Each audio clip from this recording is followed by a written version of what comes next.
Welcome back to the channel, gents. Today we're doing another one. So, strong men lead with vision, not control. And most men think leadership means dominating others, having power over others, and controlling them. But true leadership is about service, vision, and stability, the calm, right? It's calmness of it. So let's jump in. So let's go. What does leadership actually look like? What is it? What is it actually, right? So what leadership is actually. So I believe there are roughly, well, there's more, but the real pillars of leadership, the real core ones that we need, like there are three in my opinion. So that is vision. Number one, vision. Vision, clear direction. Do you know where you're going? Do you have a plan on getting there? Do you have an idea? Do you know, how are you getting where you need to go? Do you have some kind of vision for yourself, for the people who you're going to lead? Or are you just stumbling through life? But we'll, go into that. So then number two is presence. What does presence mean? Presence means the way you show up, the way you are around people, right? So are you calm? Or are you chaotic? Are you calm? Are you know, can you handle stress? Are you collective? Are you calm and collected under pressure? Can you handle stress without breaking, without cracking, without falling apart? Right? That is number two. Number three, this one is massive, right? In my opinion, this one is what makes a leader, right? Service. And what does that mean? That means putting others' well-being above yours, in a sense. Not the nice guy one, but putting others' well-being above yours. Being willing to listen to a person's side of the whatever they're talking about. Being willing to, if the situation calls for it, stepping down from yours and letting them come up into a leadership role for a bit because they have better knowledge of the topic that you're doing, or the situation you're in, whatever. It's like, you got to serve people, help them get what they want, and eventually you'll get what you want. Not the nice guy way. You don't betray yourself. Just to clarify, you don't betray yourself. You don't do it inauthentically. But then you put other people first. So those are the three pillars, in my opinion, of what leadership is actually. Then, well, why would the next part is like dominance fails. Dominance leadership doesn't work. Dominance leadership will fall eventually. It will fail eventually. Why? Well, I got two main reasons here. Just quick two main reasons. Excuse me. Then, so fear-based leadership.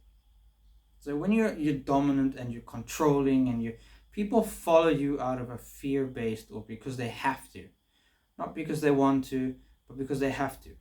So they follow you for example, I have at school, I have to do, so say, extra work. I have to do extra outlines and curriculums for something.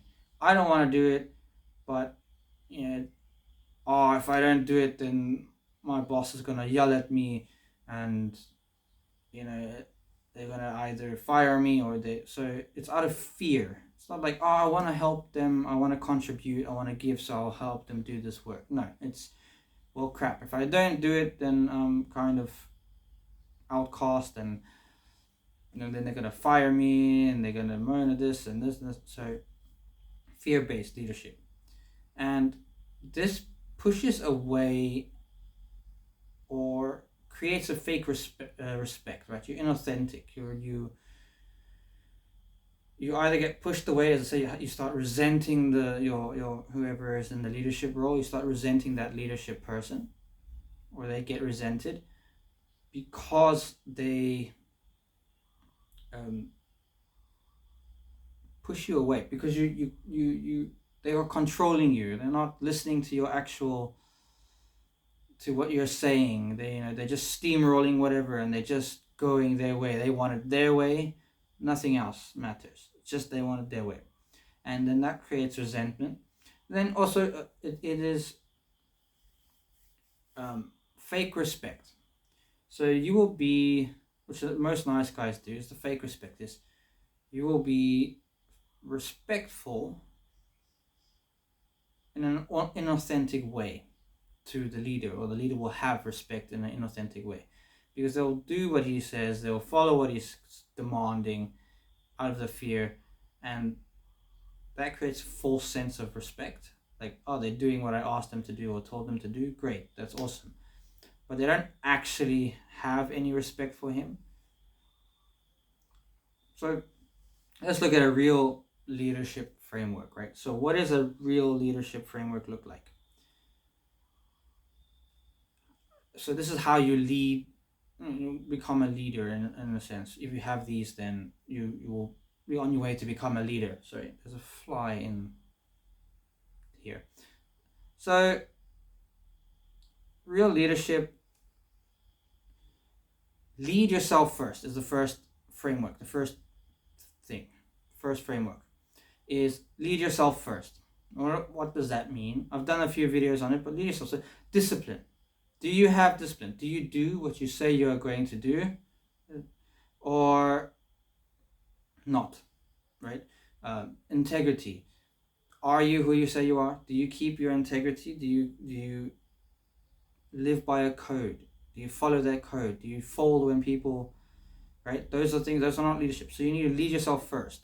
Do you have a routine? Do you have a vision, a goal? Where are you going? How are you getting there? How do you show up in your own life? Like, do you follow your routines? Do you wake up on time? All of those things, right? And then earn trust.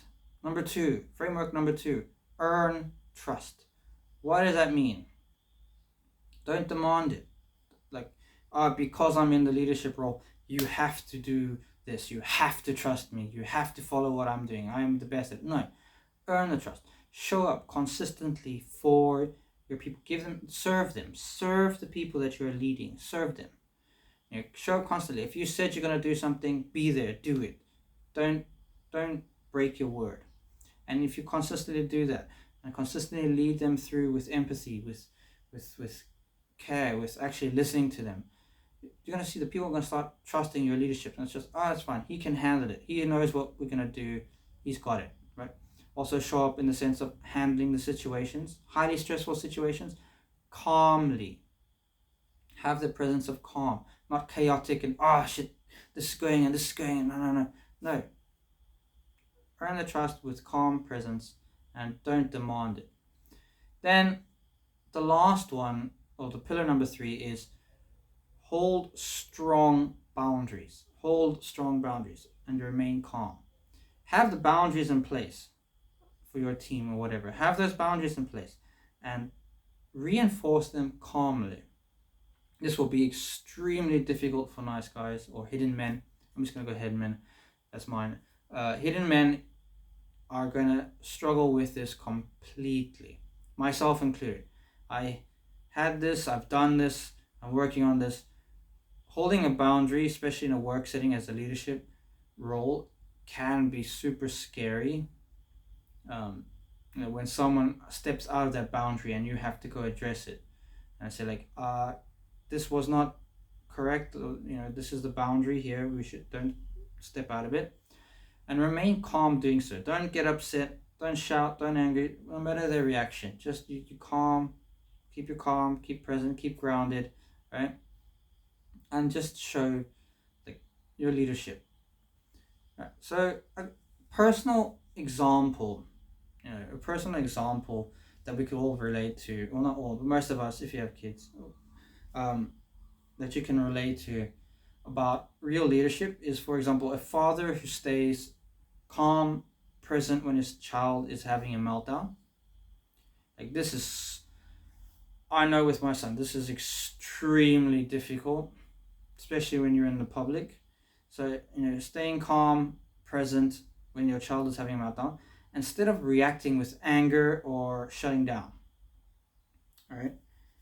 So you don't want to shut down. You don't want to react with anger because you want to show them that you want to help them experience that emotion and identify that emotion. Oh, okay, I'm having a meltdown out of anger, out of sadness, out of whatever fear, whatever it is, and you know hold firm on the boundary, while offering understanding guidance. In other words, so you still guide him. Ask like we what we do is we ask him questions while he's feeling that. Try to get him to communicate like, oh, I'm feeling angry or I'm feeling sad or whatever, and then like give him a bit of guidance on how to deal with that. Like don't let them go break down stuff and go throw things. No, but you hold him firm, let him be in his meltdown, give him boundaries, and then because remember the leadership isn't about controlling the child. For this example, it's the child, so it's not about controlling. You're not trying to control them. What it is about is setting a safe environment or container and modeling self-control and strength, right? So you have the container that you've got them in, which is for them to have a safe area, safe, they feel safe expressing themselves in that. And then with modeling self-control and like strength, you're keeping calm, they will, another one, they will learn how to do it, how express themselves.